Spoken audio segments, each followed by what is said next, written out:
Olá, meus caros, meu nome é David Aló, estamos aqui começando mais um episódio de Underdog Crew Podcast. Ao meu lado, não necessariamente ao meu lado presencialmente, mas ao meu lado aqui na tela está ele, Bernardo Queirotti. E aí, pessoal, tudo bem? Sejam bem-vindos a mais um podcast aqui da Underdog Crew. E hoje estamos com ele, Levi Alas, o homem mais amado. O homem inclusive, a gente vai abrir uma categoria só para ele. Antes a gente tinha o Gortz, o prêmio Guilherme Gortz, o prêmio de Fair Play. Agora nós temos o prêmio de Amor ao Powerlifting, o prêmio Saraiva. Uma salva de palmas para o melhor spotter, planilheiro e ícone desse Brasil. Saraiva, uma salva de palmas. É uma honra para mim ser chamado para fazer parte disso aqui com vocês. É muito mais satisfatório. Vocês são bons no que vocês fazem, eu admiro demais o trabalho de vocês. Saraiva que foi o grande destaque do Sul-Americano, cara. O cara tornou-se o. Já era amado por muitos, agora se tornou amado não apenas pelo Brasil, como a América do Sul inteira, o homem mais amado pela América do Sul, o homem mais conhecido. Nunca vi alguém se tornar tão assim popular em um evento sem estar competindo naquele evento. Simplesmente todos os dias a gente estava lá na live da transmissão, sempre o nome de Saraiva estava aí a todo momento. Não importava assim o que acontecia, Saraiva se destacava, sua agilidade ao limpar a barra, sua correria, sua vibração. Cara, como é que tu saiu desse sul-americano? Como é que tu tá aí depois desse. A gente tirou o quê? Tem quase uma semana que terminou? Hoje é quinta, né? Terminou sábado. Ah, tem uns 5 dias aí. Como é que tu tá, esse pós-sul-americano? Está completamente recuperado? Eu saí de lá, vou mentir para vocês. Eu tava com. Começou. Eu cheguei lá uma semana antes, né? Cheguei uma semana antes para ajudar a montar e tudo mais, a montar a estrutura, o trabalho, as coisas. Quando foi na quinta-feira, acabou sábado, na quinta-feira eu tive que comprar remédio na farmácia, porque eu estava morrendo de dor. Parecia que eu ia adoecer, que eu estava com febre, muita dor no corpo. Aí eu pedi remédio na farmácia para poder aguentar o resto da semana, que eu não aguentava mais não. Quando eu cheguei aqui em casa, eu senti o bate, né? Fiquei uns 2 dias aí, morrendo de dor, muita dor mesmo, com febre, garganta pingando de dor, muito ruim mesmo. Hoje eu tô melhor, mas eu tava péssimo, tava muito mal. Cara, e me diz uma coisa assim, tá, a gente sabe que tu ficou 7 dias, a gente sabe que tu ficou uma semana antes. O que que te motivou, assim? A gente sabe que, obviamente, foi uma questão de trabalho, tu foi para trabalhar e tudo mais, mas a gente sabe que tu é um cara que é muito apaixonado pelo power. É um cara, assim, que se doa muito pro powerlifting em geral. O que que te motivou a querer participar, a querer anilhar, querer realmente fazer parte do Sul-Americano? Foi o dia 24 da competição. Eu falava pro pessoal todo dia, Ana, eu tô aqui só pelo dia 24 da competição. O dia 24 ia ter a 69 e a 105. Aí na 69 ia ter a Daniela, que eu ia ter a honra de anilhar para ela, eu queria muito anilhar para ela. Ia ter a 105 do Jorginho. O Jorginho é da minha equipe, do Lucas Bagre, e eu tava com ele no Brasileiro, e ele foi muito mal. Foi muito mal no Brasileiro. Ele quase deu bombalde de gás por altura. O terra dele foi muito leve e ainda assim foi invalidado por causa de retroceder, de não esticar o joelho. Não, foi um campeonato muito ruim para ele. Assim, ele fez todos os movimentos muito leves, mas todos fora do padrão técnico do júri. Então, eu estava me sentindo muito mal com ele por isso, eu queria estar perto dele e ver ele dar o máximo dele, assim como ele deu lá no campeonato. Olha para todo mundo, eu estou aqui só pelo dia 24. Mas, assim, eu não ia isso. Eu estava trabalhando muito, estava com 2 empregos, e coincidentemente, casou, de eu ter que pedir demissão de um e entrar em férias do outro. Um me deu férias, eu tive que pedir demissão do outro. Aí eu fiquei sem ter o que fazer. Quando eu fiquei sem ter o que fazer, na hora eu mandei mensagem para o presidente da federação e falei: tá precisando de mineiro? Estou disponível todos os dias. E foi isso. Eu nem perguntei quanto era, onde era, que horas era, só falei: tô disponível, mano. E tu esperava que ia ser esse carinho assim que tu recebeu? Pô, porque, cara, tu foi o maior nome do Sul-Americano. Tu foi o cara que saiu maior do Sul-Americano. Tu foi o cara mais comentado. Pô, o pessoal ali Santa Catarina, do pessoal ali do Brasileiro Júnior e tal, eles tinham assim já te conheciam e tudo mais, só que, pô, nem tu comentou com a gente numa conversa, pô, até outros nomes começaram a falar contigo, né? Pessoas que às vezes parece que é menos acessível a nós, né? A gente fica até meio assim de, pô, conversar e tal.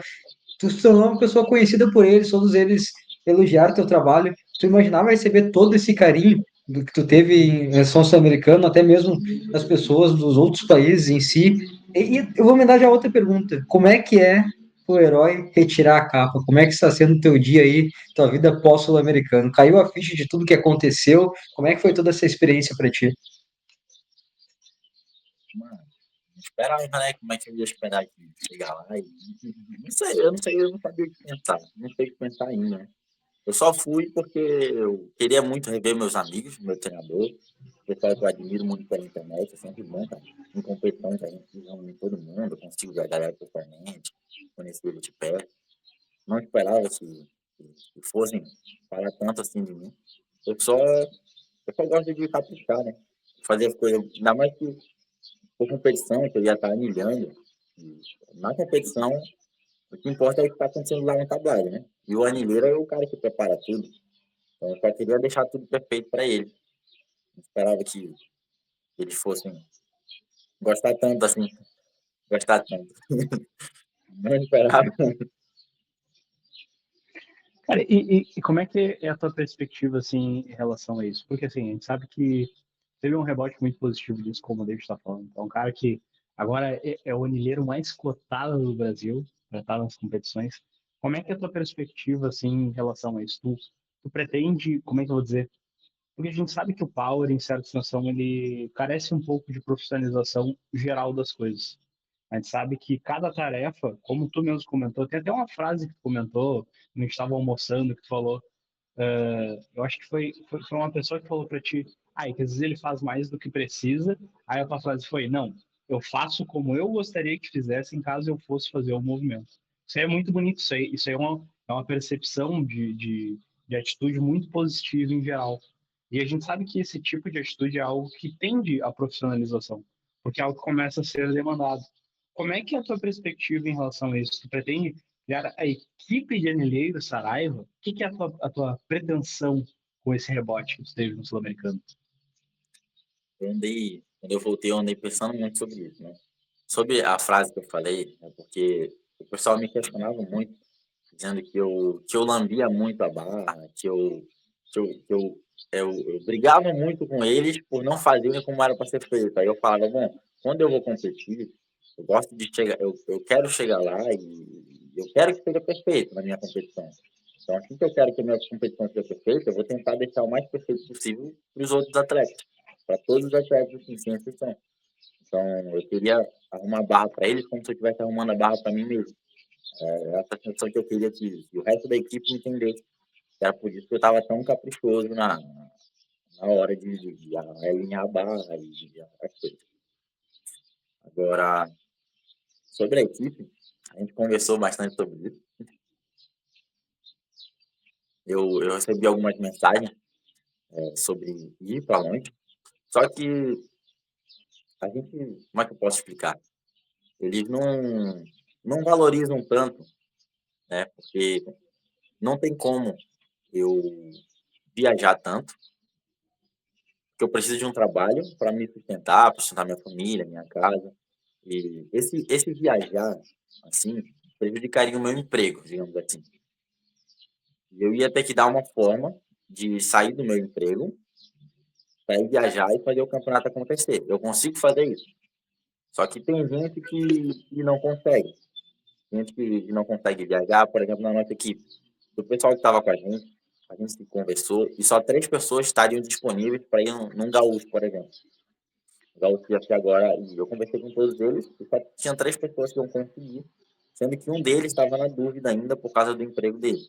Ele precisa de emprego porque ele tem filho, ele tem família, ele tem que pagar as contas de casa dele. Então, realmente é muito difícil, porque não paga, a gente não recebe muito bem por isso. O próprio salário dos anilheiros, a gente recebeu muito pouco por salário.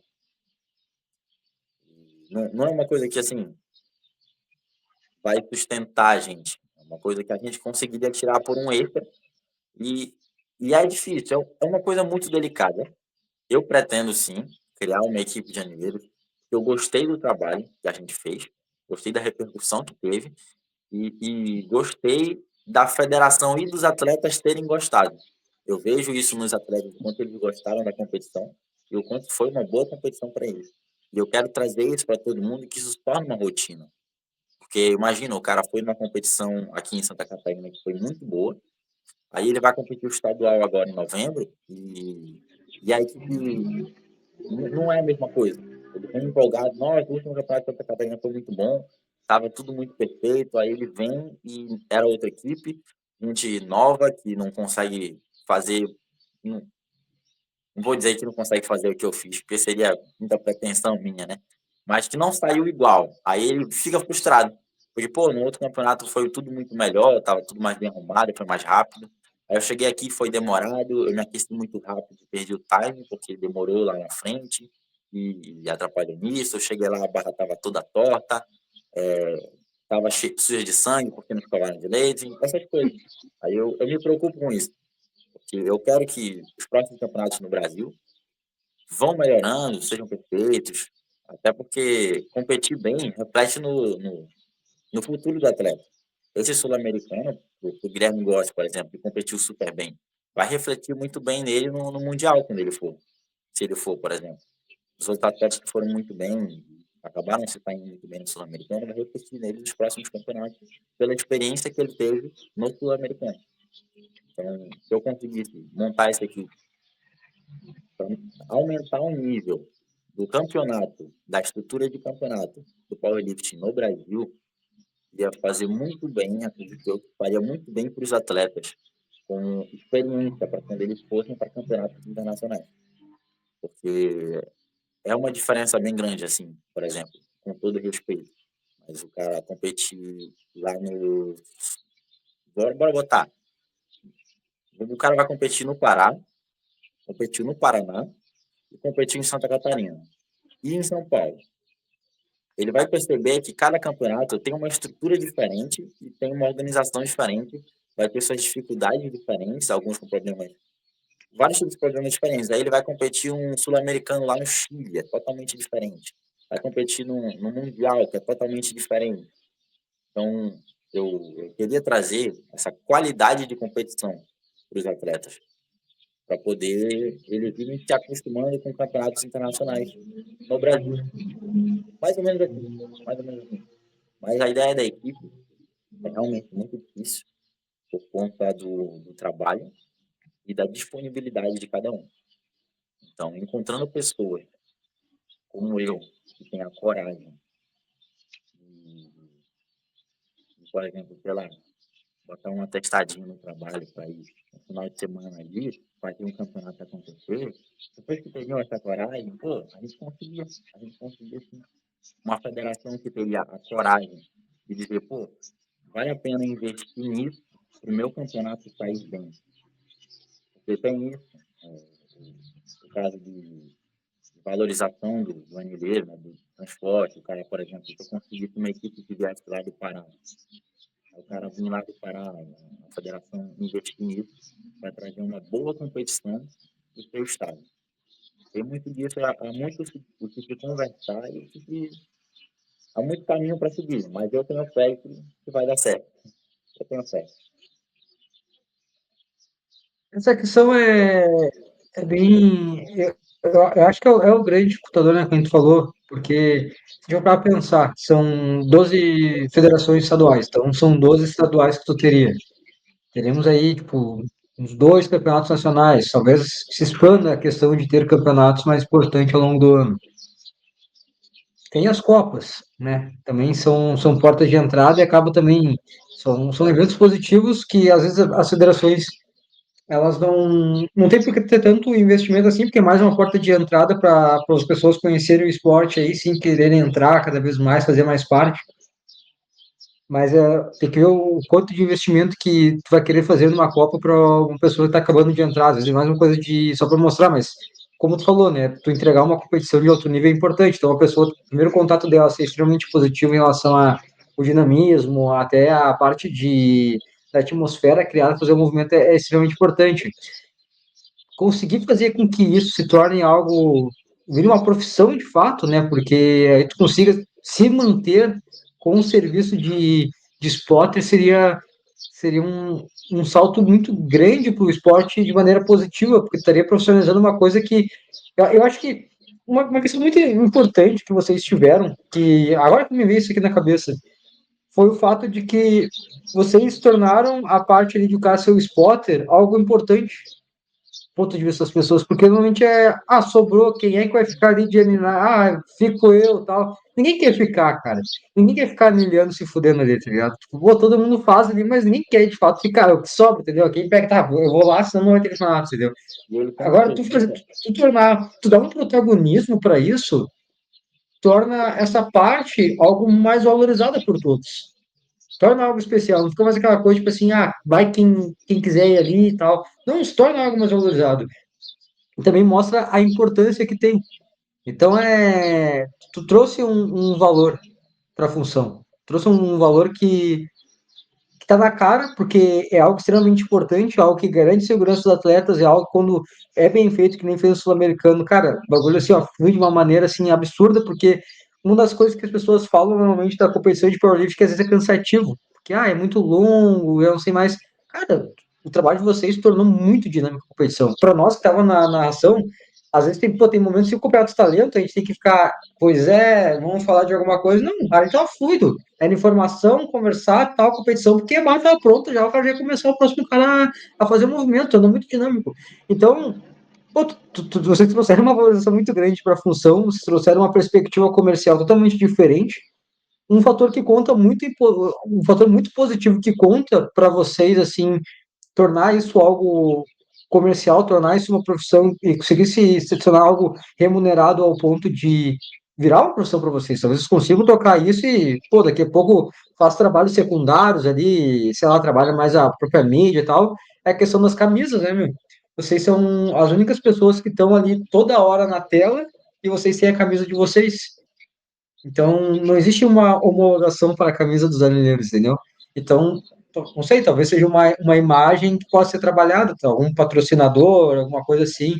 Então, à medida que for crescendo o esporte, ele for se tornando algo mais popular, com certeza as marcas vão olhar e, pô, eu quero botar minha marca ali na camisa daquele cara ali, entendeu? Daqui a pouquinho até mesmo vocês oferecem um serviço para a federação, assim, não, a gente tem nossa equipe aqui, todo mundo gosta, vai ter nossas marcas aqui, daqui a federação, não, mas eu quero que bote o emblema ali, o logo da competição. Pois é tanto para vocês colocarem isso, entendeu? Então, cara, a camisa é um grande jogo aí que vocês têm para tornar isso mais profissional. Não sei se chegou já a pensar, assim, a criar planos de como tornar isso remunerado, assim, de como ganhar poder levar a sério isso, né? Não ser aquela coisa que tu vai ter que se sacrificar, correr, porque tu tem teu trabalho que é o importante para te manter. Você já chegou a pensar coisas assim do tipo? Pensei e joguei no grupo pra galera, para eles conversarem sobre isso. Só que foi como eu falei mais cedo, eu queria muito poder sentar e pensar em formas de ganhar dinheiro em cima disso, porque eu acredito realmente que isso vai dar certo. Eu acredito nisso. Porque eu tava precisando mesmo de gente que tenha, como eu falei, né, a coragem de investir esse tempo agora no início. Porque agora no início a gente não vai conseguir se manter com isso. A gente vai ter que ir se investindo e tentando e correndo atrás de campeonato. Aí, quem consegue vir comigo agora só tem eu e a Fernanda. Eu e a Fernanda Doni, a loura lá do 84 Mais. Só nós dois que temos essa cara e essa coragem. Ela que trabalha online, por ser engenheira. Eu boto atestado mesmo, meu patrão que me perdoe. Mas, pô, eu amo o esporte, velho. Eu não amo o que eu faço lá. Lá é meu ganha-pão, velho. Eu amo o esporte. A oportunidade que eu tenho, eu vou. Se eu tivesse uma equipe pronta, se eu tivesse 5 pessoas para poder anilhar, e dissesse, vamos, final de semana lá no Gaúcho, nós 5, tudo pronto. Eu ia lá ensinar eles direitinho. E aí, com eles, eu já ia começar a montar tudo direitinho, o que a gente poderia fazer, como a gente poderia, a forma que a gente poderia fazer de aumentar o nosso lucro sem tirar dinheiro necessariamente, né, de uma diária cara, por exemplo. Não, uma coisa é essa, tipo uma camiseta nossa, uma venda de camiseta aqui, acolá. Mas para tudo isso eu ia precisar da equipe, que é o que eu estou pensando em quem poderia ir comigo. Ainda estou nessa procura aí de voluntários a se juntarem comigo para fazer parte dessa equipe de anilheiros que eu quero levar para todo o Brasil e fazer, né, com que as federações reconheçam a importância que é um anilheiro. Isso eu mesmo percebi o quão importante é quando eu vi as pessoas me agradecendo lá. Não, obrigado e tal, pela força que você deu. Ana Mó. Ana Mó chegou para mim.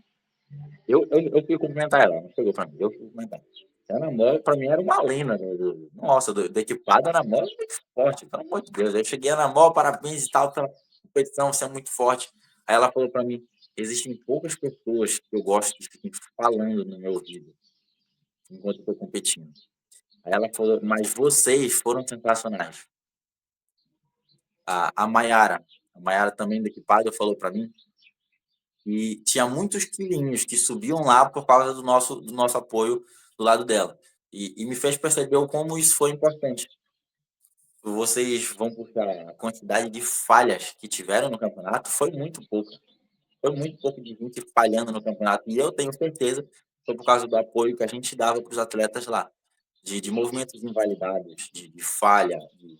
Foi muito pouco. Tenho certeza pelo apoio que a gente estava dando lá em cima no tablado para cada atleta. Teve muito atleta que eu salvava, eu não sei, eu peço até desculpas aí para os júris, mas tinha muito atleta que eu salvava de comando, que eu via a barra indo subir no supino e eu falava, para, e ele parava. Ele ia subir, eu sentia que ia subir. No agacho, quando ele subia empolgadão, eu falava, para, e ele parava, senão ele ia andar para frente. Aí invalidar para o comando. Salvei um monte de gente por causa disso. O pessoal que estava comigo ria muito quando eu falava em espanhol, para os gringos entenderem também. Eu pesquisava eu chegava em casa, nos primeiros dias não, nos primeiros dias eu ainda estava me adaptando, mas depois eu chegava em casa, pesquisava em espanhol, como é que eu ia pedir para ele parar, para ele esperar em espanhol, como é que eu ia conseguir instigar ele a continuar em espanhol, para poder falar com ele, para ele me entender. E aí, no final da competição, acho que dava para me ouvir gritando em espanhol e eles conseguiam me entender perfeitamente. Aí eu conseguia ter essa interação mesmo com eles em espanhol. Teve até um que falava inglês. E eu falei inglês com ele, eu sabia que ia entrar ele em inglês, eu já tinha perguntado umas palavras em inglês. O pessoal riu quando eu mandei um congratulation para ele, depois que ele fez. Quando ele pediu ajuda no supino, eu traduzi para o menino do supino. No supino dos espanhóis, eu traduzia para ele, o menino que estava sacando para ele. Eles vinham, explicavam para ele em espanhol, aí eu pegava e traduzia para ele entender e sacar do jeito que eles estavam querendo. Então, essa minha vontade de querer ajudar eles fez com que fluísse muito bem para todos eles.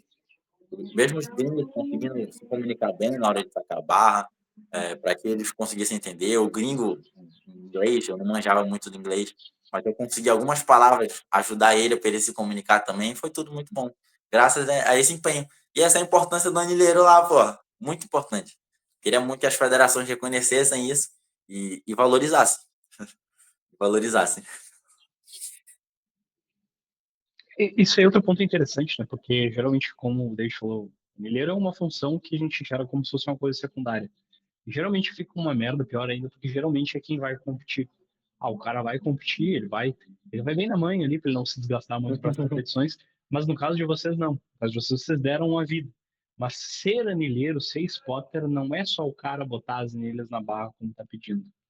Tu comentou ali que tem várias coisinhas, assim, vários processos que tu pensa ao longo do que tu vai arrumando a barra para o atleta, ou até antes e depois disso. Cara, quais são, assim, todos os passos mentais, né? A gente sabe que o Saraiva vai abrir um masterclass de spotter, mas, assim, de maneira simplificada. Quais são, assim, todos os teus passos mentais quando a gente está falando todas as funções ali que um anilheiro tem? Quando eu fui anilhar, aquela mesma frase que eu falei, né? Que eu preparo a barra como se estivesse preparando ela para mim mesmo. Quem conhece o meu setup de agachamento sabe que eu sacudo bastante o rack e entro com força para sacar ela bem, bem firme. Quando eu fiz isso pela primeira vez em tablado, o rack balançou de um jeito que eu me senti muito instável. Então, quando eu estava lá spotando no agachamento, a primeira coisa que eu falei, quando o atleta chegava, eu pedi eu pisava no rack para ele parar de balançar. Então, porque tem uns que chegam tranquilos, tacam tranquilos e vêm. Mas tem aqueles que balançam o rack como eu faço. Então, eu não conheço o setup de todos os atletas, são muitos. Então, eu pisava no rack e segurava ele. Começando por aí, na hora que o atleta está entrando. Pisar no rack e segurar ele enquanto ele está se preparando, deixa ele muito mais estável e dava aquela sensação de conforto para ele se arrumar melhor na barra. Se eu deixasse o rack solto para ele ficar balançando enquanto ele estava se arrumando, talvez ele não conseguisse se arrumar e arrumar a barra tão bem nas costas. Então eu já começava por aí, o fato de eu segurar o rack e manter o mais travado, estável possível para ele conseguir se arrumar. Depois que ele estaca, eu gostava de dar o espaço para ele, né? E eu olhava muito bem para ele, porque tem gente que desce devagar, mas tem gente que despenca. E se eu prestasse atenção, na hora que ele despencasse, eu batia nele. Então eu tinha que prestar muita atenção nele, ouvir quando ele ia respirar para saber quando ele ia agachar, para eu me antecipar e não deixar ele bater em mim. E quando eu agachava, o pessoal agachava junto comigo. Pode ver que eu nunca tinha visto, até hoje eu não vejo. É difícil eu ver outros esportes agachando junto com o atleta. A maioria deles entorta a coluna assim, estica o braço e abaixa a coluna. Mas agachar como a gente estava agachando no dia, era difícil, da gente agachar junto com o atleta. Eu agachava junto com ele para mostrar para os outros que eu estava descendo e fazer com que eles descessem também. Senão a gente ficava em cima e batia no braço. Já aconteceu de eu descer e sentir que bateu no braço de anilheiro. Enfim, é ruim. Alinhar a barra é sempre importante, porque eu treinei um dia antes com a Marina Garcia, numa quinta-feira. Na semana passada, eu treinei com a Marina Garcia. Eu percebi como ela era caprichosa até no treino dela. Para vocês terem noção, tinha dois tipos de anilha lá. Tinha da Rogue e da Calibre. A Marina falou que só queria usar as anilhas da Rogue. No momento de distração meu, eu coloquei uma anilha da Calibre no terra dela.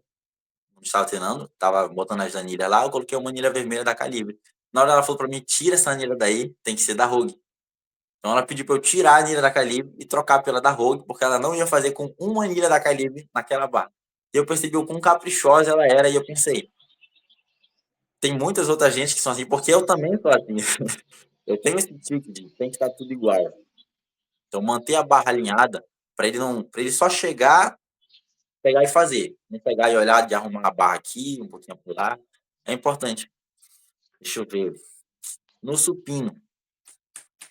No supino era eu percebi uma coisa importante no supino. Tinha gente que enchia a mão de magnésio e caía na cara dela. Ou a barra ficava muito suja de magnésio e quando ela tocava, caía na cara dela. Aí tinha uma moça que fazia supino assim, de tanto que caía pó na cara dela. Ela vinha com a mão, ela segurava primeiro em cima, aí caía na cara dela, depois ela esticava a mão pro lado. Aí o pó que ficava aqui no meio ficava só caindo na cara dela enquanto ela balançava a barra. Eu ficava doido com isso. Como é que essa mulher supina desse jeito? Teve um momento, que eu não sei se vocês lembram, deu escovando a barra do supino antes da terceira pedida, porque estava cheio de pó e todo mundo que estava vindo estava caindo pó na cara deles. Então, para evitar que caísse esse pó, eu já estava batendo no banco de supino. O pessoal cheio de magnésio nas costas, quando deitava, subia. Aí caía na cara deles. Então, eu batendo o banco de supino para limpar, evitava que voasse esse pó na cara deles. Eu limpando a barra de supino, eu ficava pensando nisso. Felizmente, nenhum árbitro mandou eu parar. Porque eu nunca vi escovando a barra de supino. Eu escovava porque estava caindo muito pó na cara dos atletas. Eu não sei como eles não percebiam.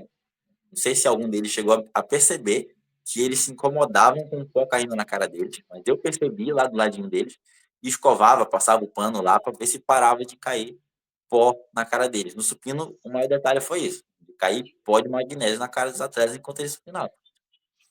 E no terra, o terra é delicado, tem muitos pontos. Porque o terra, o pessoal bate muito, aí machuca o chão. Então, no meu primeiro campeonato, eu fui fazer um terra na minha segunda pedida e a barra estava muito top. Eu tentei arrumar, ela não alinhou. Eu tentei de novo, ela não alinhou. Eu já tinha perdido totalmente a concentração. Aí o que foi que eu fiz? Fiquei bravo e, em vez de fazer com a barra torta, eu me entortei no tablado, só para a barra ficar reta. Eu fiz o agacho torto no tablado para a barra ficar reta porque eu não conseguia alinhar ela. E eu percebi que isso se dá porque quando o pessoal bate ela no chão, dependendo do tablado, ele machuca e afunda. Aí a barra só cai por causa desse relevo que fica no chão. Então, desde o primeiro dia, como eu estava anilhando, eu buscava colocar a barra sempre no mesmo lugar, não muito para frente nem muito para trás, para ela poder ficar sempre reta. No começo eu tinha que parar, alinhar. Vocês viam na live, ao vivo, que eu tinha que ficar arrumando ela. Toda hora eu arrumava ela para ela ficar alinhadinha, para quando ela fosse bater, ela bater sempre no mesmo lugar. E chegou uma época que eu não arrumava mais, porque ela já se arrumava sozinha, por causa do relevo que ela vinha reta. Então a barra já se arrumava sozinha, graças à minha arrumação do começo. Outra coisa era a terceira pedida. Troca de pedida. Na terceira pedida do terra sempre tem troca de pedida. Então eu falava pro pessoal, vamos primeiro escovar para depois trocar o peso. Enquanto a gente escova, se alguém quiser trocar a pedida, vão trocar. E aí quando a gente está trocando as anilhas, aí que vai sair a nova pedida e aí a gente já troca. E não precisa trocar 2 vezes uma pedida. Isso ia otimizando muito. Tanto que eu estava lá escovendo, apesar de ser rápida a nossa escovada, quando eu voltava com a barra para trocar as anilhas, saía lá, troca de pedida, dava o tempo certinho. Aí a gente, opa, vai ter troca de pedida. A gente não precisava montar 2 vezes a barra, já poupava a nossa energia e ganhava tempo. A gente já tinha escovado e só estava esperando o peso. Aí falava, tá o peso, beleza. Às vezes era a mesma anilha, às vezes era só tirar uma anilha. Então, economizava muito tempo na terceira pedida, a gente escovando antes e trocando peso depois. Eu acho que é isso que eu lembro agora. São muitos detalhes na hora, mas agora mesmo que eu pude lembrar foi isso. Mas amanhã só a quantidade de detalhes que tu citou agora. E tu teve essa percepção primeiro, porque trabalhou desde o primeiro dia, então tu conseguiu moldar a competição ao longo dos dias, a maneira como tu foi. Acredito que muita coisa também tu vinha de rebote de outras competições que tu participou, mas também muita coisa que tu ia aprendendo ali na hora de como sairia melhor, como tu, a casa ali do magnésio que aí não usa pessoa no supino. Pô, foi coisa que tu foi vendo ali na hora, pô, isso aqui é um problema, tem que usar isso aqui. Mas são tantos detalhezinhos assim que, pô, amanhã só vai uma competição, aquela coisa, pô, quem vai ser spotter e tal, vai ser tu, aquela coisa que é meio decidida aqui na hora, ou não é alguém que realmente trabalha isso, pô, a pessoa não vai se atentar a esses detalhes, a pessoa vai montar a barra, terminou de montar a barra, é isso aí, não tem muito mais o que fazer. Então é mais um ponto que vai trazendo do quanto tu trouxe essa valorização extra, quando tu colocou, tu jogou esse padrão de trabalho acima. Com certeza, tipo assim, essa questão que tu falou assim de aumentar a equipe, né, ela se torna bastante complexa também. Eu acho que não sei se o quanto isso de fato ele é ruim, porque às vezes pode entrar em contato com pessoas do estado em si, e aí isso já diminui o custo para a federação, por exemplo, então até acaba se tornando algo viável, porque não sei, daqui a pouquinho, pô, você vai vir, vem aqui para o Rio Grande do Sul, vem tu e a Fernanda. Ah, tá. Então a federação vai dar com dois gastos de duas pessoas, não vai ser cinco, entendeu? Talvez até saia mais barato e se torna mais viável de vocês estarem sempre ali nas competições, porque, cara, honestamente, eu acho que vai ser algo que vai acontecer, de pelo menos te chamarem. Eu não sei o quanto que vai se tornar viável de fato tu ir em todas as competições, se vale a pena tu ir, se não vale a pena, mas eu acho que o convite vai ter. E é engraçado até como as coisas se casam, né? Porque a gente trabalhou na transmissão e a gente também, pô, foi bem mais fácil nos últimos dias que a gente já sabia exatamente o que fazer. Claro, tinha uma coisa ou outra, que nem o Bernardo, ele fez todas as funções da mesa porque acontecia algumas imprevistos lá que ele acabava tendo que sair da transmissão. Mas, de qualquer forma, a gente começou a ver coisas que poderia ser feito para ajustar. E a transmissão também é uma questão bastante semelhante com a de vocês, né, na realidade, porque, pô, se a gente vai para um evento, é ruim. Tipo assim, pô, não tem como bancar minha ida para um evento, né? O máximo assim, que eu posso fazer é sair no 0 a 0. Tipo assim, eu não tenho nenhum gasto para ir, não ganho nada, mas também não tenho nenhum gasto. Então é uma forma. Só que, pô, o nosso trabalho com transmissão, ele não é para ser uma coisa que é para ser um gasto para a federação. Isso aí é para a federação, o evento ganhar dinheiro. Isso aí é uma forma de valorização, é uma forma de tu conseguir contato com investidores, com marcas que querem se tornar parceiros, isso aí engrandece, né, o esporte, não é algo para sair como um gasto. Então, talvez as relações, acho que é uma coisa que o pessoal está vendo conforme vai acontecendo, que não é algo que é essencial para o esporte. A gente só precisa trabalhar de uma forma, por isso que, inclusive, a gente está trabalhando, formas de tornar isso mais viável, né? Tornar mais como se fosse um ganho e não algo que está dentro das despesas. Com certeza, cara. Tipo, se a gente parar para pensar o nosso trabalho de transmissão e o que a gente quer fazer daqui para frente, tudo que for questão visual é extremamente importante para nós. Porque se a gente consegue alguma marca, parceria, alguma coisa, a gente precisa ter meios de trabalhar e como que essa marca vai estar dentro do evento, o quanto que a parte visual é importante. Então, tipo, pô, isso aí também vai ser algo que vai agregar a vocês. Como eu falei, a questão da camisa, que é uma marca vai patrocinar a transmissão do evento. Ah, tá, mas como é que eu posso entrar? Pô, tem o pessoal da camisa lá, o pessoal da camisa é tanto. Se vocês quiserem entrar na camisa do pessoal do spotter, é tanto. Então já é um dinheiro que é direto para vocês, entendeu? Todo mundo vai ganhar nada. Daqui a pouquinho o banner lá atrás, a federação ganha, entendeu? Porque é a confederação. Então vai caindo em esse trabalho em conjunto de tornar tudo mais profissional, não é gasto, é ganho. Se a gente começar a ter a visão de que profissionalizar o esporte em diversas áreas, que não seja só a do atleta, que obviamente que é o importante, que é o principal, que é o que a gente tem que dar a vida para tentar que aquilo lá seja valorizado, mas se a gente profissionalizar cada areazinha, todo mundo vai ganhar. E com certeza o atleta vai ser o cara que vai mais ganhar, porque tudo depende dele, é ele que dá o show. Então, cara, parabenizar mesmo o trabalho que foi construído, o nível que foi elevado. Eu acredito que também, quando os caras forem escutar isso aqui, eles vão pensar, porra, realmente isso aí é importante e com certeza a gente vai estar te vendo em muitos campeonatos ao longo deste ano e possivelmente acho que mais ainda viável do ano que vem, que ano que vem acho que as coisas tendem a acertar um pouco melhor. O Bernardo foi pro saco. Mas ele tá falando, né, pô, a questão de anelhagem tem muito a ver com o amor que tu carrega pelo esporte, mas para ter esse amor, tu teve que ter um contato inicial com o powerlifting. Como é que veio esse primeiro contato com o esporte? Como é que tu conheceu o powerlifting? Foi aqui em Santa Catarina? Foi lá no Pará? Como é que veio esse contato com o powerlifting e como que foi crescendo esse amor dentro de ti? Não foi nem em Santa Catarina nem no Pará. Conheci o powerlifting lá no Ceará. Em 2020 e 2020. 2020 eu fui pro Ceará. Final de 2020. Passei 2021 e 22 no Ceará. Lá no Ceará, eu comecei esse ramo de academia. Tava passando por aquela fase que todo mundo passa, de consumir conteúdo marombístico. Já Renato Cariani, Paulo Musi, esses caras e tal. E o pessoal na academia tudo levantando peso, gemendo, grunhindo, tomando bomba. Falando que só cresce com bomba, essas coisas. Daí, um certo dia, eu já era conhecido por ser um cara que treina pesado. Não era forte, mas eu era conhecido, eu tinha 68 quilos. 68 quilos, mesma altura. Eu tinha 68 quilos e já era conhecido por ser um cara que treina pesado. Aí, um certo dia, eu entrei na academia e vi um cara que claramente não tomava bomba, agachando pesado, fundo e sem dizer um pio. Em silêncio, assim, numa academia que todo marombeiro fazia aqueles grunhidos de maromba enquanto levantava peso, jogava tudo no chão e aquelas coisas de. E claramente tomava bomba, tudo cheio de espinha.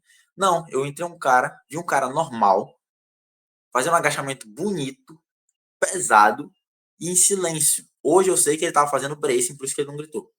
Mas o cara tava assim.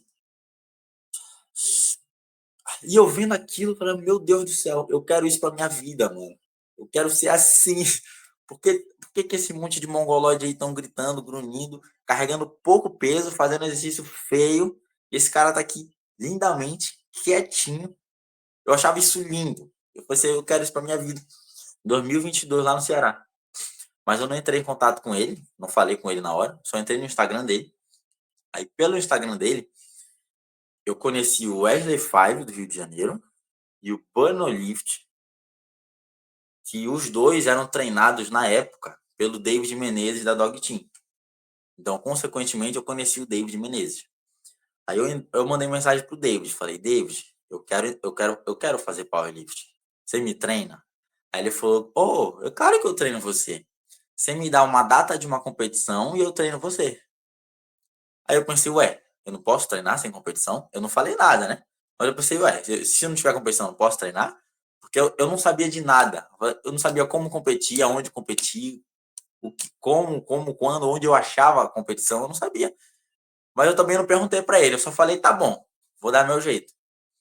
Nesse meu tempo que eu comecei a estudar no perfil do Wesley, do Bruno, eu voltei para o Pará, e no Pará foi quando eu consagrei o meu início no powerlifting. Eu era assim muito estudioso. Toda vez que eu ia treinar, eu puxava na internet alguma coisa sobre. No Instagram do pessoal, porque não tem nada disso no YouTube, no conteúdo brasileiro não tem.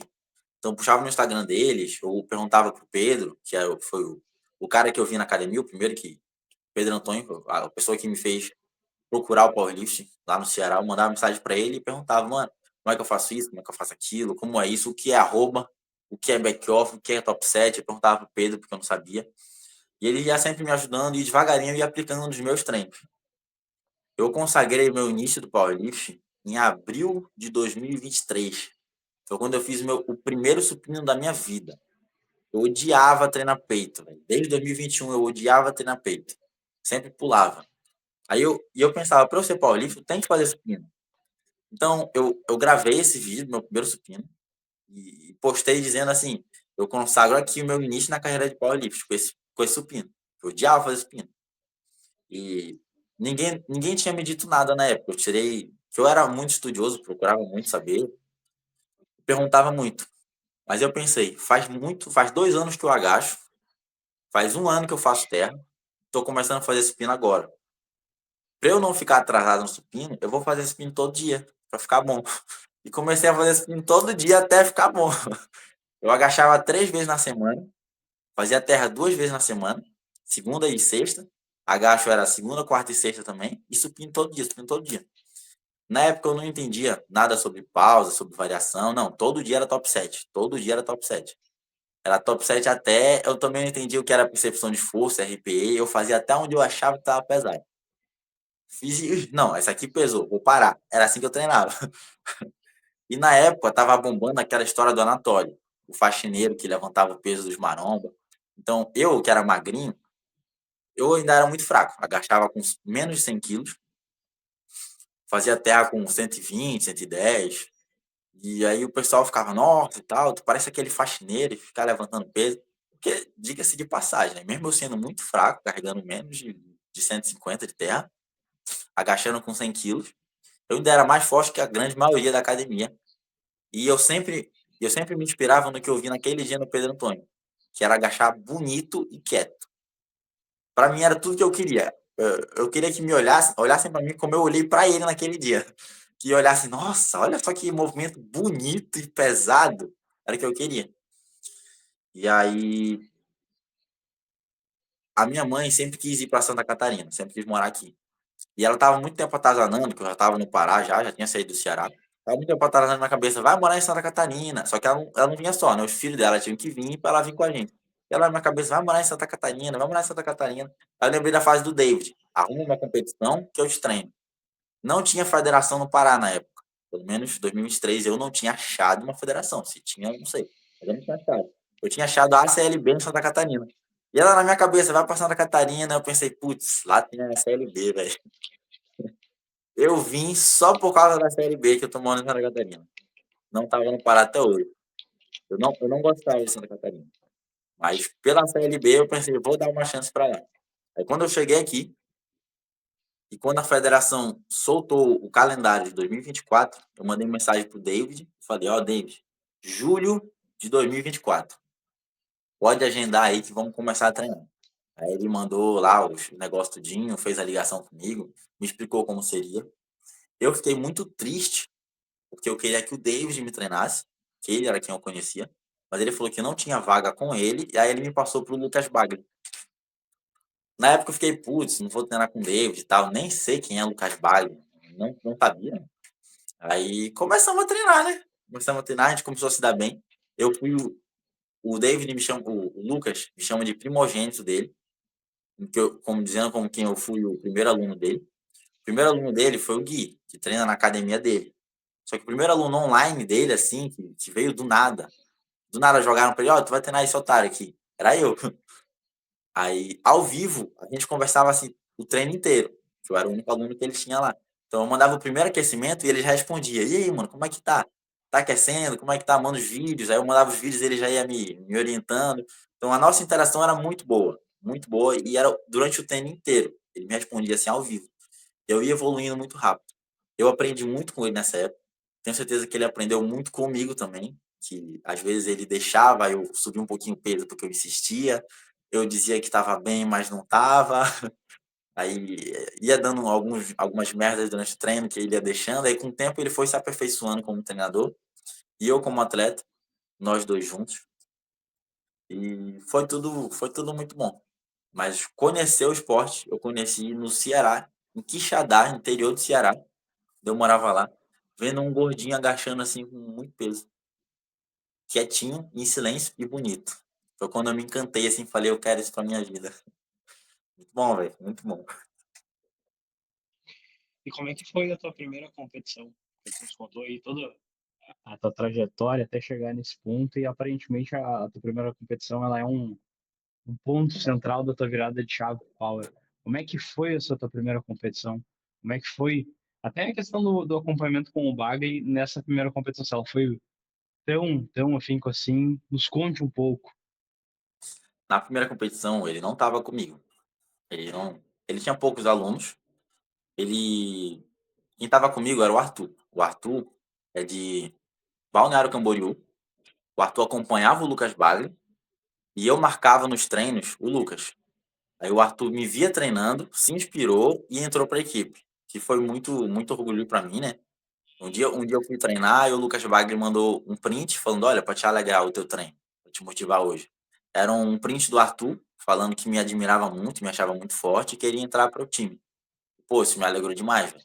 E na minha primeira competição, quem tava lá comigo era o Arthur. E foi um dos primeiros também a entrar na equipe. Tava eu, o Arthur lá. O Lucas estava só online.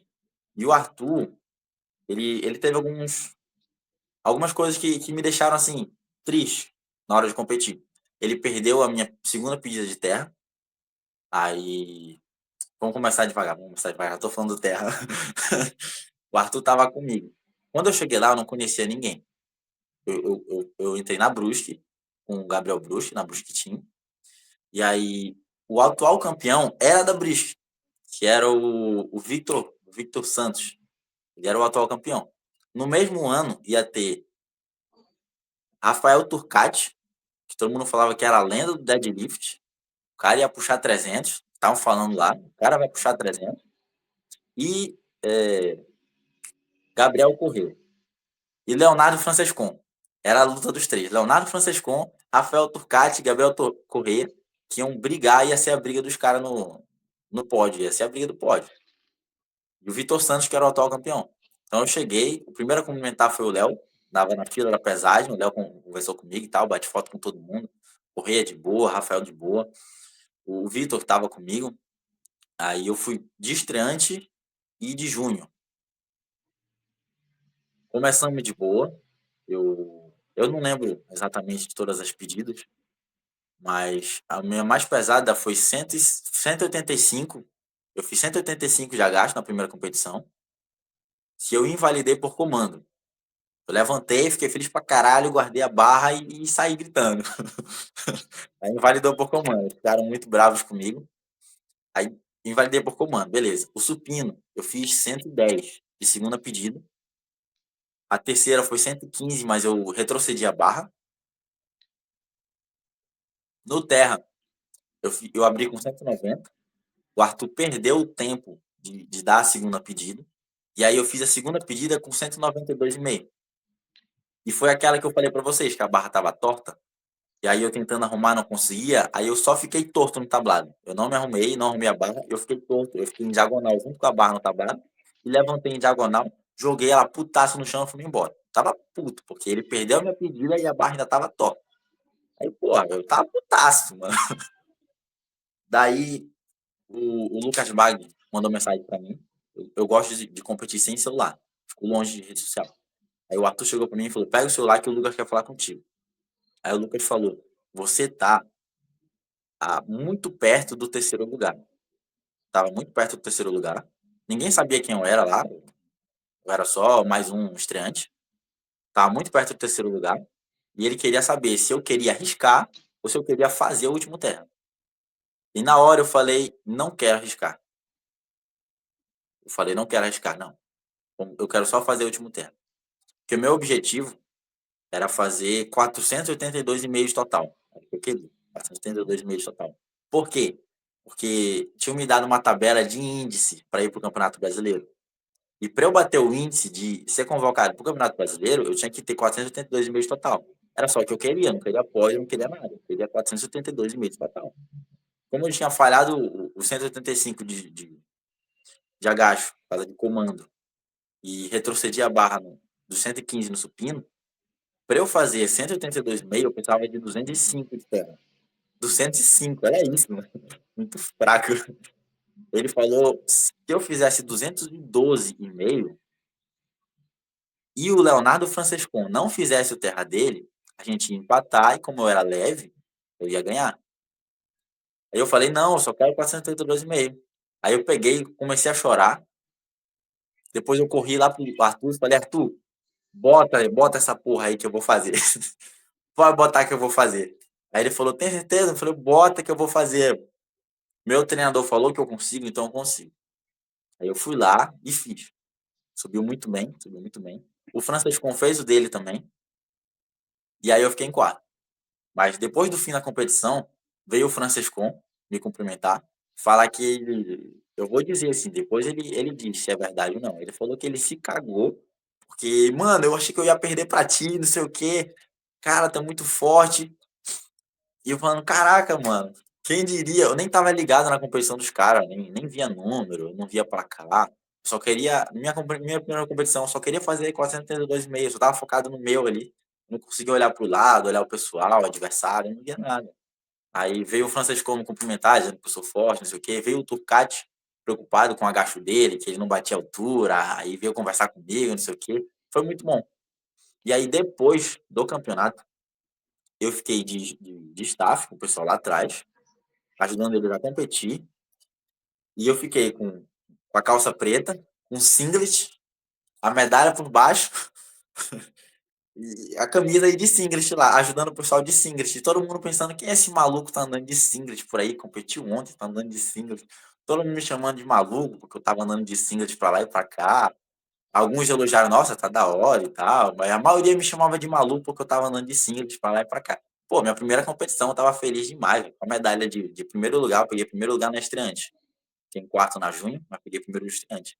E todo mundo fala, nossa, andando de singlet por aí, tu é doido, vai competir de novo, é doente. Guarda isso. Andando de singlet pra lá e pra cá. A fotógrafa ainda era a Analice. O pai da Analice bateu até umas fotos minhas, gritando com o pessoal. Teve uma cena muito boa que eu tava com o João Pedro Bonatti, da 120 mais. O cara é enorme, assim, gigantão. E eu, miudinho, magrinho, pesando 70 quilos. Eu pesei 70 quilos nesse campeonato, da 74. E eu tava de staff dele. E do jeitinho que eu sou, gritando igual um maluco. E aí chegava, quando chamava o Pedro Bonatti, ele chegava assim, grandão, fortão, sério, subindo no tablado. E atrás dele, eu cheirava amônia lá atrás, pra entrar gritando atrás dele. Então dava a manha pra ele cheirar e eu falava, me dá. Aí ele cheirava uma, eu cheirava outra. Ele cheirava uma, eu cheirava outra. Na hora que ele entrava, eu entrava gritando atrás, vibrando. E ele entrava, aquele brutamonte lá pra fazer o terra dele. E eu gritando igual um doente atrás dele. Aí, mano, o pessoal gostou pra caramba dessa minha loucura. No dia lá, o Thiago Gal elogiou, o pessoal elogiou o empenho o apoio que eu dava pros atletas. Eu não conhecia ninguém lá, mano. Só tava ajudando quem era da equipe. O Pedro era da equipe, eu ajudei o Arthur também. E foi isso, mano. Eu fiquei conhecido por ser esse maluco que andava com singles pra lá e pra cá. Por esse momento de eu ter entrado gritando igual um doente, com um gigantão entrando sério, e um magrinho aqui, tipo, de singles, tentando gritando igual um doente atrás dele, ficou muito bom. Aí eu fiquei meio conhecido em Santa Catarina por isso. Foi bom, foi um excelente campeonato. Excelente campeonato. Me traz boas lembranças. Uma outra história que tu tem muito boa, que eu queria que tu falasse também é aquela do brasileiro, que tu ia trabalhar, ia pro brasileiro, dormia no ônibus. Quantas histórias, essa série é muito boa. Foi a primeira vez que eu anilhei. A primeira vez que eu anilhei foi no Brasileiro. E desse ano, em fevereiro. Anilhei com o meu treinador, inclusive. Eu, eu descobri que ia ter um campeonato brasileiro Open aqui. E, tipo, era meu primeiro ano de campeonato, tá ligado? Eu não conhecia os ídolos que eu conhecia, assim. Eu só tinha ido para um estadual. Os monstros, assim, que eu seguia no Instagram, que eu via na internet, eu ainda não conhecia pessoalmente. Queria muito conhecer. Ia ter o Brasileiro Open, velho. Só os caras que eu sou fãzaço, os fortão. Eu pensei, eu não posso perder isso. Vai ser aqui em Navegantes, aqui do lado. Só que eu trabalho à noite, de madrugada. E, e também não tinha dinheiro para. Eu podia até pagar um Airbnb para ficar lá com o pessoal e tal, com a equipe. Só que eu tinha que trabalhar. E eu não conseguia pegar uma semana já testada, né? O que que eu ia fazer? Aí eu tinha que ficar indo e voltando. Eu dormia no ônibus, eu pagava a passagem de ônibus para ir, dormia no ônibus, passava o dia todo lá com o pessoal. Eu dormia, eu confesso que eu dormia no supino eu sempre dormia. No agacho eu tava lá gritando pra galera, no supino eu dormia, no terra eu acordava, aí ia comer, passava o dia todinho lá, conhecendo o pessoal que eu sou fã, batendo foto com a galera. E aí dava horário, eu pegava o ônibus, voltava para trabalhar, dormia no ônibus, chegava em casa, trabalhava, saía do trabalho, voltava para lá e ficava nisso, nesse vai e volta, vai e volta. Ajudei bastante gente lá, acompanhei alguns atletas. Muita gente, muita gente, assim, não é muita gente, algumas pessoas. Algumas pessoas me parabenizaram, né, pelo meu esforço, agradeceram por eu ter ajudado eles. O Delmas, por exemplo, eu conheci o Delmas da Bahia. Muito gente fina, véio, muito gente fina. Ele foi a minha maior inspiração do brasileiro. Foi ele. Ele me fez chorar horrores lá quando ele falou comigo. Agradeci o apoio que eu dei para ele. Falou que muito bonita a garra de me ver indo para lá e para cá direto. Pô, chorei horrores. Gosto pra caralho do Delmas. Aí eu ficava, mano, dormia no ônibus e ia para o trabalho e ficava o dia todo no campeonato e voltava para o trabalho. O dia todo no campeonato, voltava para o trabalho. Eu só não anilhei a semana inteira naquele campeonato porque eu estava sem dormir, estava trabalhando e lá, ajudando o pessoal no aquecimento, no corner, conversando com os meus ídolos. Foi a primeira vez que eu vi o Saramago. E a primeira vez que eu anilhei foi lá. Tava com o meu treinador. Foi a primeira vez que eu vi o Lucas pessoalmente. Era um dos motivos de eu querer tanto ir pro brasileiro. Eu ia ver ele competindo pessoalmente. Aí ele competiu na 83, que foi insana, que o Gui ganhou do Matheus dos Santos e tal. Foi um campeonato muito foda. Aí depois da competição, meu treinador falou: Pera aí que eu vou anilhar. Aí eu pensei: Ué, quero passar um tempo com o meu treinador, né? Vou ficar aqui sentado enquanto ele tá lá anilhando. Corri lá com o presidente da federação, o Thiago Grau. Corri lá falando: Fala com o Grau. Grau, eu quero anilhar, me dá uma camisa aí, me dá uma camisa aí. Aí fui anilhar. Meu primeiro anilhado, quem me ensinou a anilhar foi meu treinador. O treinador me ensinou a competir, a treinar e a anilhar. Ele que eu tava do ladinho dele, aí tu nunca anilhou, né? Fica aqui do meu lado, então eu vou te ensinar. A gente faz assim e tal, vai um de cada vez. A presilha gira para esse lado, a anilha bota desse lado no primeiro, o resto vem do outro lado. Foi ele que me ensinou tudinho. Ensinou a anilhar, a fazer o básico de anilhagem, foi ele que me ensinou. Do lado do meu querido treinador. Acho que é isso. Então, a gente pode dizer que o verdadeiro mestre da anilhagem é Lucas Bagre e não Saraiva. Foi ele que criou o monstro que eu sou hoje, né? É o pupilo e o mestre, né, cara?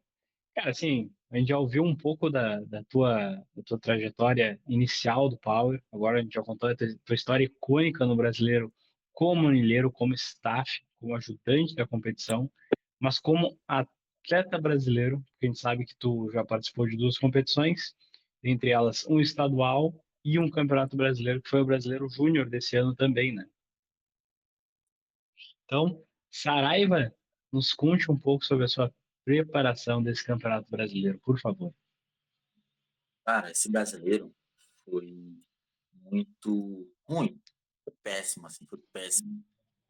A minha primeira competição, todas as minhas preparações foram ruins, tanto pro estadual, sim. Pro meu treinador foi uma maravilha, foi um céu. O treinador falava que, nossa, para a preparação foi perfeita. Eu imaginava, se essa preparação foi perfeita, imagine a ruim, né? Porque eu sentia muitas dores.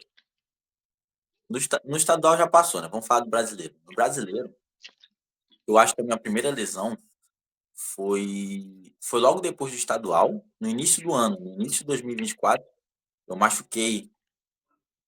No início do ano, não, início de 2025 desse ano. Eu tinha machucado a coluna, machucado feio mesmo. Eu fazia convencional, tinha machucado feio a coluna e aí tive que mudar pro sumô.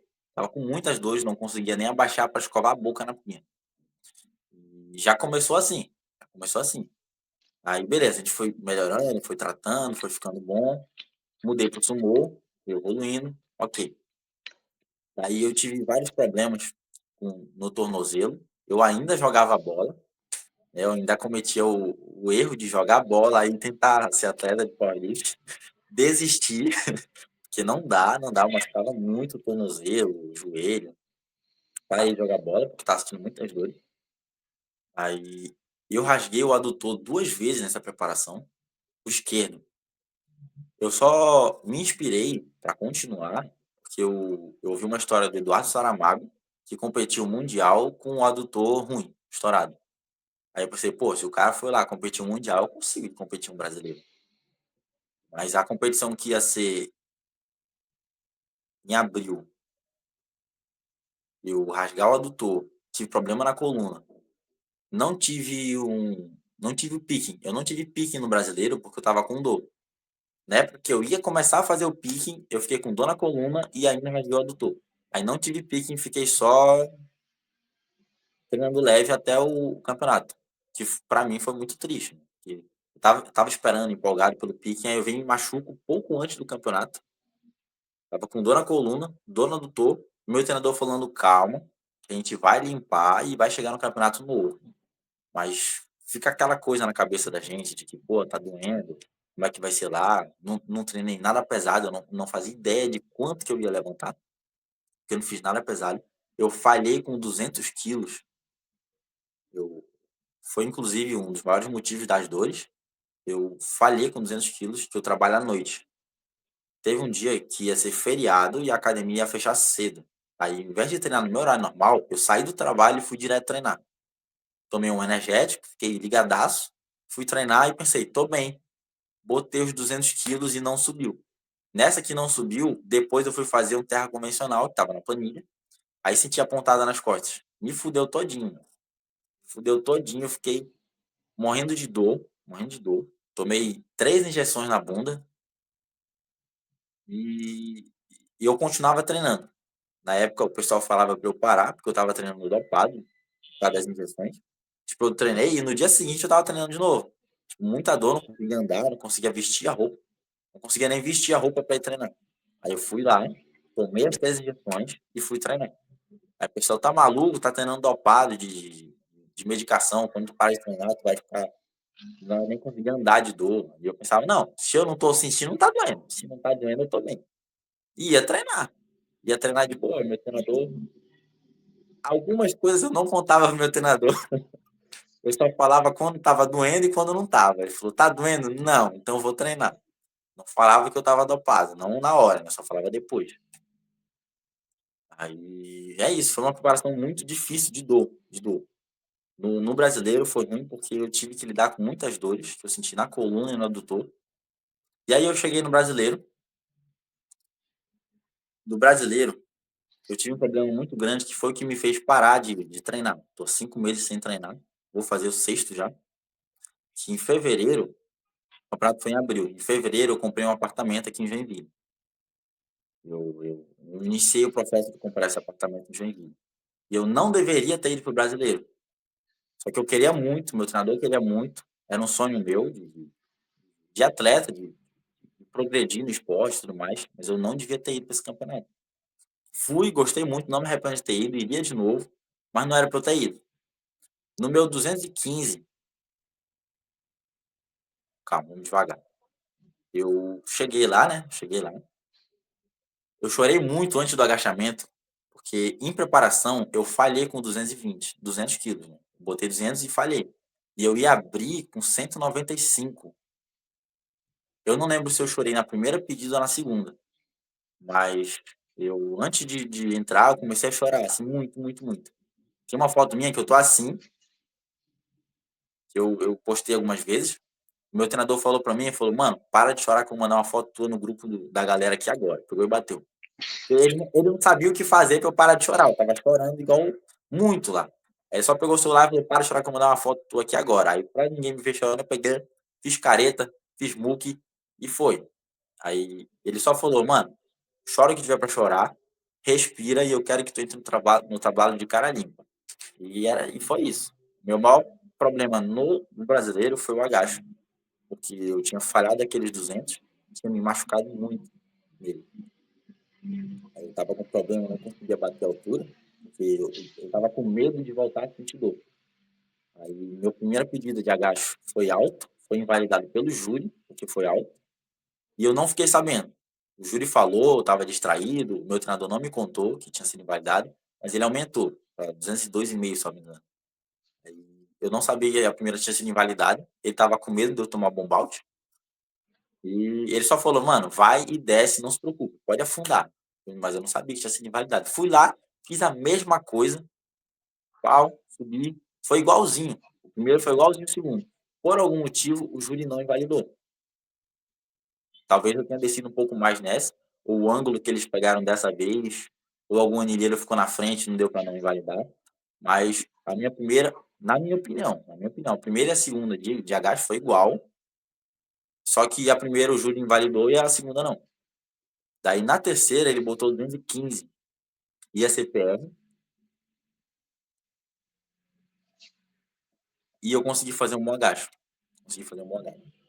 Só que eu saí tão feliz por ter feito os 215, ter vencido o agachamento, que era o meu maior tormento naquele brasileiro, que eu tirei o cinturão emprestado e joguei no chão igual um maluco. Quase que eu bato com aquele cinturão no pé da Haná, que tava de árbitra. Acho que a Haná fez assim. Depois vocês pegam um vídeo lá no meu Instagram, eu jogando o cinturão no chão, gritando. A Haná começa a fazer assim, olha para um lado, olha para o outro. Aí eu venho, pego o cinturão, abraço o Francescon e vou lá para trás. Quando eu vou falar com o meu treinador chega para mim: Tu tá maluco, mano? Jogar o cinturão no chão, o cinturão é teu. O cinturão é teu. Aí ele olha a Haná lá, a Haná assim para mim. Aí eu pedi desculpa para ela, porque eu podia ter machucado ela, tacado o cinturão no pé dela, quase que vai no pé dela.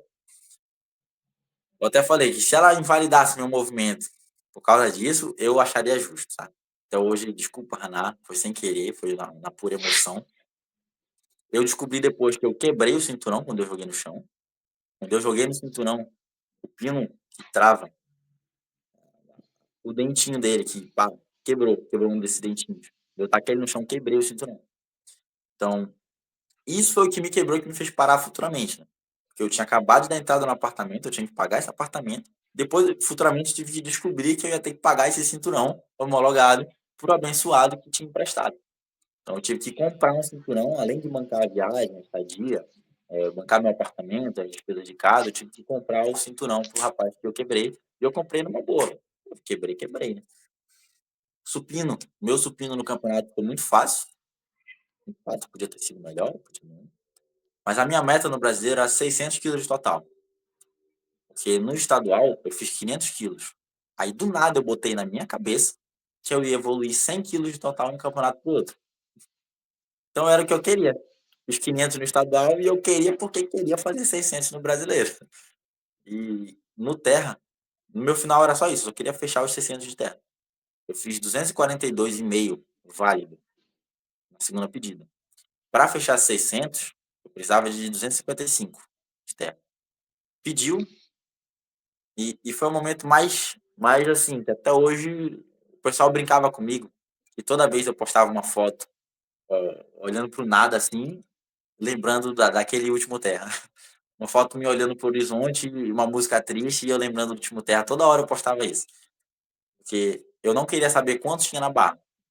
Durante a competição, meu treinador mentiu para mim algumas vezes sobre quantos tinha na barra. E eu já tinha percebido isso. Então eu pensei, ou ele tá mentindo, que tem 255. Na verdade, eu não sabia que era 255. Ele só falou pra mim, mano, tu quer 600 ou tu quer fazer o último termo? Eu falei, mano, quero 600, manda 600, manda 600. Aí ele falou, beleza. Ele não me falou quanto era, Ele puxava a minha orelha, assim, igual o Coimbra faz. Aí eu falei pra ele, na última de terra, quero que tu tape meu ouvido, só tapa meu ouvido. Não precisa fazer massagem, não precisa fazer nada, só tapa meu ouvido. E aí ele pegou, tapou meu ouvido, eu comecei a gritar.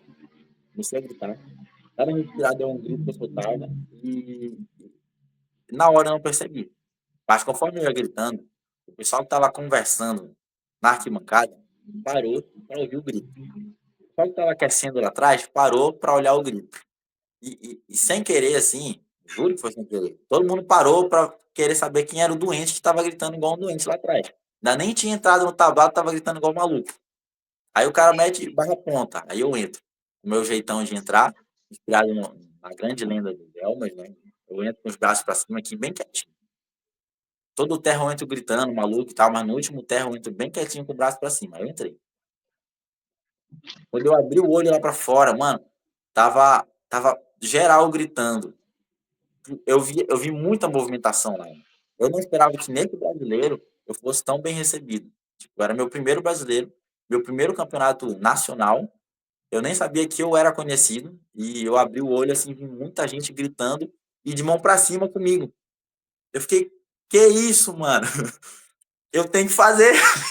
Agora eu tenho que fazer, mano. Aí eu baixei a cabeça para não olhar, para não me desconcentrar. Dei meu grito, puxei e não. A galera gritou muito, e não subiu.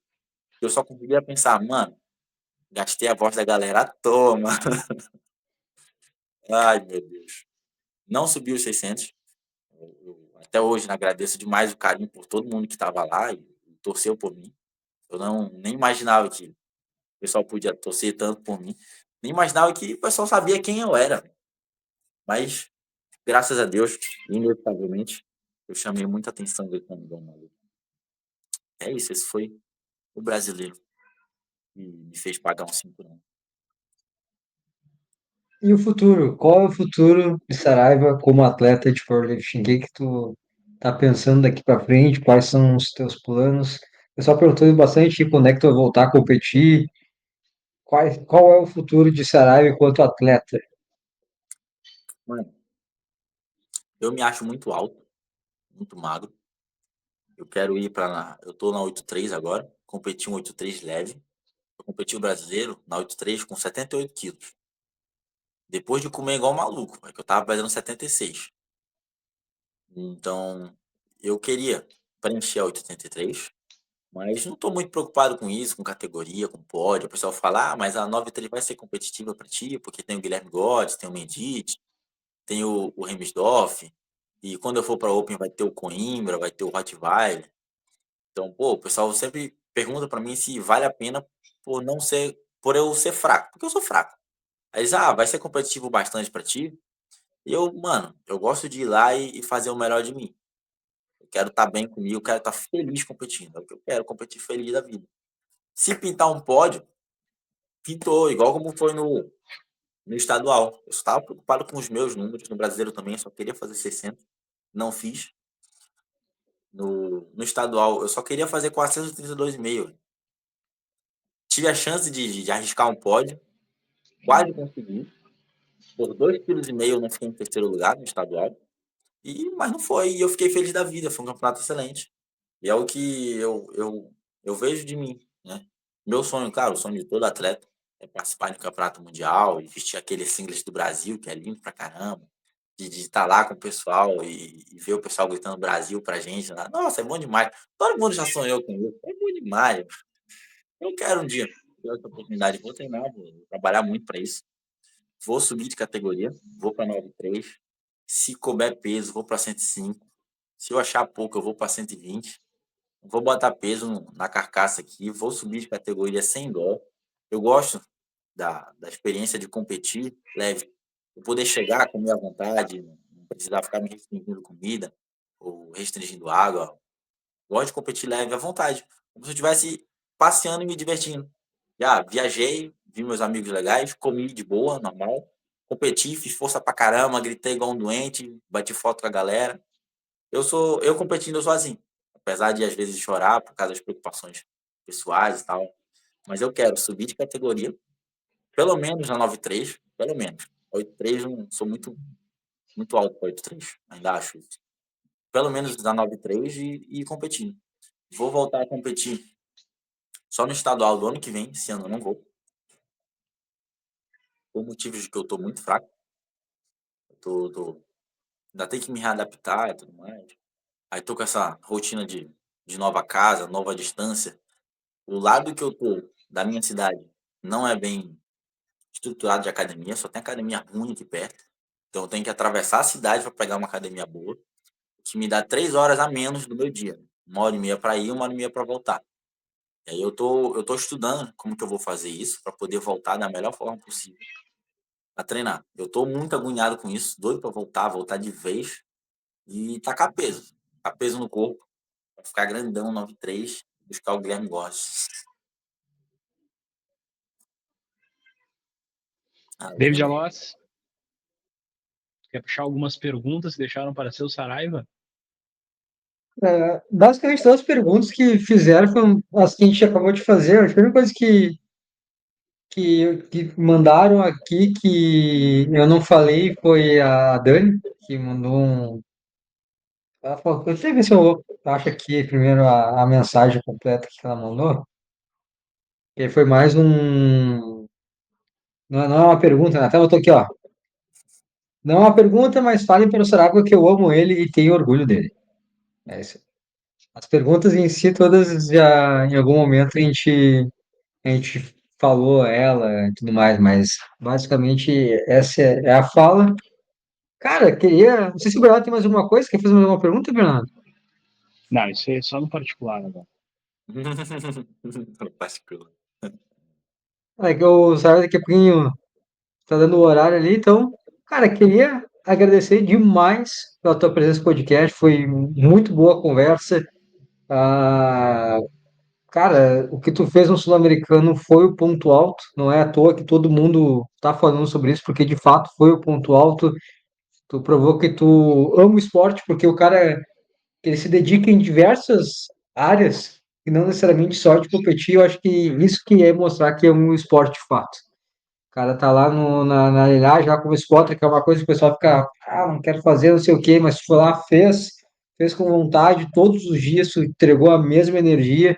Eu acho que é inquestionável o teu amor pelo esporte. Eu espero que o esporte consiga te dar, né, te devolver todo esse amor, não só no aspecto de que sensação que tu carrega por ele, mas também que ele possa te agregar, que seja como atleta, seja com a equipe de spotter, que de alguma forma consiga retribuir. Eu espero que as pessoas, não só quem acompanha os atletas, que está acompanhando, porque de fato todo mundo ali gosta muito de ti, todo mundo valoriza tudo que tu faz, mas também que a federação como um todo consiga enxergar esse teu amor, enxergar o quão essencial é a tua presença nos eventos. Não precisa nem fazer nada.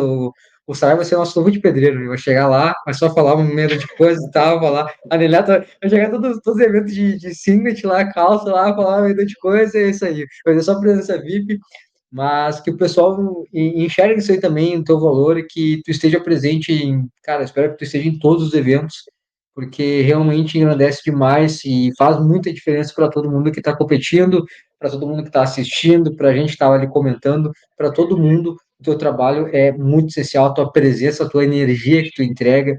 Tu é um cara de bem, um cara que só entrega coisa positiva. Então, cara, eu realmente te desejo muita sorte, muito sucesso no esporte, fora do esporte, enfim, na tua vida como um todo, porque tu é um cara muito gente boa e merece tudo de melhor. Bernardo, alguma fala final? Agradeço aqui a presença do nosso grande Saraiva e deixo a cadeira aberta para um convite, um reconvite eventual, né, David? Não como anilheiro, não como estrela do Sul-Americano, mas como atleta que esteja rumo a alguma competição importante, porque eu torço e espero pela volta de Saraiva atleta. Seja rumo ao brasileiro, seja o sul-americano, seja o mundial, saiba que a sua vaga aqui está garantida para que a gente refaça essa entrevista e nos conte aí outros desenvolvimentos da tua história. Agradeço demais aí vocês pela oportunidade, pelo carinho de vocês, do Brasil, né? Todo mundo. Que eu gosto pra caramba. Não é aleatório. Todo mundo que gosta de mim, eu gosto demais deles de volta. Acho que é por isso que eles gostam de mim. Não sei, não sei. Mas agradeço muito, do fundo do meu coração, a oportunidade de estar aqui com vocês. a oportunidade da federação de ter me deixado ficar lá essa semana inteira. Apesar das dificuldades, né? A gente realmente ama o esporte. É muito bom para mim ver o pessoal se saindo bem, ficando feliz. Depois as fotos, nossa, eu fico um tempão vendo aquelas fotos maravilhosas que todo mundo bateu. Eu fico, caraca, mano, olha eu ali. O pessoal me manda mensagem: Saraiva, tu tá em todas as fotos, mano. Não tem uma foto que tu não tá. Eu falei, claro, pô, eu tô anilhando. Como é que eu vou sair de lá, velho? Mas eles fazem questão de falar que eu tô em todas as fotos. Eu só tô anilhando, velho. Mas é bom demais o carinho que o pessoal tem. E eu tenho por todos eles. Também amo muito a Dani, tá? Tem atleta maravilhosa, uma pessoa muito gente boa. E é isso. Espero voltar a treinar quanto antes, voltar a competir. E um pódio aí seria bom, né? Pódio aí seria bom. Mas quem sabe que o futuro nos aguarda. Então é isso aí, gostaria também de agradecer a você que apoiou esse podcast até o final. Não esqueça de seguir o Saraiva, pelo amor de Deus, sigam o Saraiva. Incomode a sua federação, fala, não, quero que você leve o Saraiva como spotter, como presença VIP, quero o Saraiva presente de alguma forma lá no campeonato. Incomode Quero muito a sua Saraiva Luva federação de para isso. Pedreiro. A gente ficou o quê? 7 horas no carro com a Maria falando o quanto ela deveria levar tu pro Gaúcho. Então a gente quer que tu esteja também no Gaúcho. A gente vai incomodar e certamente que conforme a Underdog vai crescendo, conforme os projetos vão dando certo, tu será um nome que a gente vai sempre lembrar e sempre dar um jeito de estar falando pro pessoal para levar, ou se não, daqui a pouquinho, se a gente estiver bem, a gente vai te levar de qualquer jeito. A gente vai levar o Saraiva, vai ser a figura da Underdog, o primeiro patrocinado da Underdog, só para participar de eventos, fazer presença VIP, tirar fotos, autógrafos e comemorar com as pessoas lá, ficar gritando lá, vibrando com as pessoas. Mas, então é isso. Não esqueça também de seguir nosso perfil no Instagram, alos.underdog, bernardo.queirote, se inscrever, curtir, compartilhar esse podcast, pois é essencial. Temos a camisa da Underdog Crew, ainda está aí nas suas últimas unidades, se você quer adquirir a camisa da Underdog Crew, a camisa mais bonita do Powerlift, é só chamar em nosso Instagram. Também tem nosso serviço de consultoria online, porque a Underdog Crew também é uma equipe que nos alimenta nesse período em quais estamos desempregados e ficaremos, pois iremos até o fim nesse projeto para elevar o powerlifting brasileiro, talvez até da América do Sul. Estou falando com pessoas ao redor da América do Sul, estamos nos expandindo aí, aguarda que muita coisa boa vai estar por vir. Mas é isso, pessoal. Obrigado novamente e até a próxima.